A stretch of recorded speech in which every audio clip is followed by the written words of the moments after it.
Pada musim dingin yang membekukan di awal tahun 1959, sekelompok pendaki muda memulai perjalanan yang seharusnya menjadi petualangan biasa di pegunungan bersalju Uni Soviet.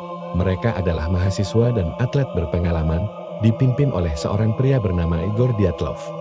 Tujuan mereka sederhana, menaklukkan jalur ekstrem di wilayah terpencil yang dikenal sebagai Dyatlov Pass. Namun, perjalanan itu tidak pernah berakhir seperti yang mereka rencanakan. Apa yang terjadi di sana menjadi salah satu misteri paling menyeramkan dalam sejarah manusia. Kelompok itu terdiri dari 9 orang. Mereka terlatih, disiplin, dan tahu betul bagaimana bertahan di suhu ekstrem yang bisa mencapai minus 30 derajat. Mereka mencatat perjalanan mereka dengan rapi foto, jurnal, bahkan lelucon kecil yang mereka tulis di buku harian. Di awal, semuanya tampak normal, tertawa, bernyanyi, berfoto. Tidak ada yang menunjukkan bahwa beberapa hari kemudian sesuatu yang tidak masuk akal akan terjadi. Pada malam terakhir mereka, sesuatu berubah. Tidak ada saksi, tidak ada rekaman. Namun dari bukti yang ditemukan kemudian kita tahu satu hal, mereka panik.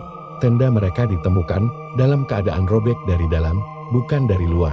Seolah-olah mereka mencoba melarikan diri secepat mungkin dari sesuatu yang ada di luar. Namun, yang membuat penyelidik merinding, mereka melarikan diri tanpa sepatu, tanpa jaket, di tengah badai salju yang mematikan. Jejak kaki mereka terlihat jelas di salju menuju ke arah hutan. Sekitar 1 kilometer dari lokasi tenda. Namun, tidak ada tanda kejaran, tidak ada tanda perlawanan, hanya jejak orang-orang yang berjalan seperti sedang dipanggil. Tubuh pertama ditemukan di bawah pohon besar, dekat api unggun kecil yang sudah padam. 2 orang tanpa sepatu, dengan kulit membiru, karena dingin. Namun, yang lebih aneh, tangan mereka penuh luka. Seolah-olah mereka mencoba memanjat pohon untuk melihat sesuatu, atau untuk menjauh dari sesuatu. Beberapa tubuh lainnya ditemukan di antara pohon dan tenda, seolah mereka mencoba kembali, namun tidak pernah sampai. Namun 4 orang terakhir ditemukan beberapa bulan kemudian, dan kondisi mereka tidak masuk akal. Salah satu dari mereka mengalami retak tulang dada yang parah seperti terkena tekanan luar biasa kuat tapi tanpa luka luar. Yang lain kehilangan lidahnya. Dan yang paling aneh, beberapa pakaian mereka menunjukkan tingkat radiasi yang tidak biasa. Penyelidikan resmi menyimpulkan bahwa mereka meninggal karena kekuatan alam yang tidak diketahui. Namun bagi banyak orang jawaban itu terlalu sederhana. Tahun berlalu, kasus itu menjadi legenda. Namun bagi seorang peneliti muda bernama Reza, ini bukan sekadar cerita lama. Reza adalah seorang pembuat konten dokumenter misteri yang terobsesi dengan kasus-kasus yang tidak terpecahkan. Ketika ia pertama kali mendengar tentang Dyatlov Pass, ia merasa ada sesuatu yang tidak beres, seolah-olah cerita itu memanggilnya. Dia memutuskan untuk melakukan sesuatu yang jarang dilakukan orang, pergi ke lokasi itu sendiri. Perjalanan ke sana tidak mudah, salju tebal, suhu ekstrem, dan medan yang berbahaya membuatnya hampir menyerah.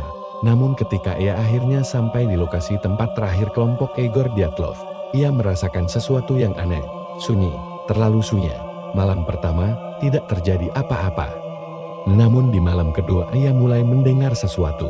Bukan suara hewan, bukan angin, tapi suara manusia jauh, samar.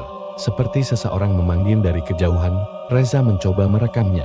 Namun setiap kali ia mendekat, suara itu menghilang. Malam ketiga segalanya berubah. Ia terbangun di tengah malam, jantungnya berdetak kencang. Dan tanpa alasan yang jelas ia merasa harus keluar dari tenda. Saat ia membuka resleting tenda, ia melihat sesuatu. Di kejauhan di antara kabut dan salju, ada siluet. 1, 2, 3. 9, mereka berdiri diam, tidak bergerak, tidak mendekat, hanya menatap ke arahnya. Reza membaku. Dia ingin masuk kembali ke dalam tenda, namun tubuhnya tidak bergerak. Lalu salah satu dari mereka melangkah maju, dan dalam sekirap suara itu kembali. Namun kali ini jelas, pergi. Reza tersentak. Dia langsung masuk ke dalam tenda dan menutupnya. Ia tidak tidur malam itu. Keesokan harinya, ia memutuskan untuk pergi. Namun sebelum ia meninggalkan tempat itu, ia memeriksa kembali rekamannya.